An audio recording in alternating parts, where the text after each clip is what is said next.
Benjamin Franklin is quoted as saying at the birth of this new nation, "Our Constitution is now established and has an appearance that promises permanency, but in this world nothing can be said to be certain except death and taxes."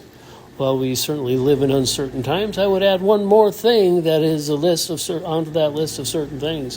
One thing that goes beyond both death and taxes. One day, Jesus was teaching at the temple during a time of political division and economic distress. The Roman government seemed to get great joy out of taxing people beyond their limits to pay for various government programs, many of which favored the rich and put burden on the poor. The Jewish people saw paying taxes to the Roman government as disobedience to the commands of God to tithe only to the temple. Some religious leaders of his day came to trap Jesus. They asked him if it were right to pay Roman taxes.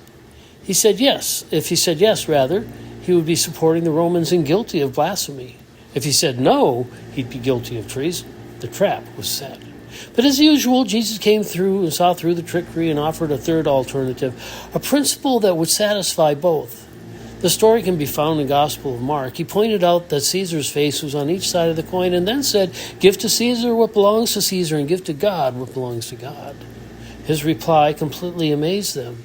A few verses later, when asked what the most important commandment was, he states, "The most important commandment is this. Listen, O Israel. The Lord our God is one and only Lord. And you must love the Lord your God with all your heart, all your soul, and all your mind, and all your strength." So there you have it.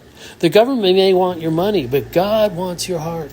Ben Franklin was prophetic in his observations. Taxes are inevitable and can be a real source of contention. And death, well, much as we'd like to think differently, the death rate among humans is still 100%. The most important thing? To love God with all your heart, soul, and mind.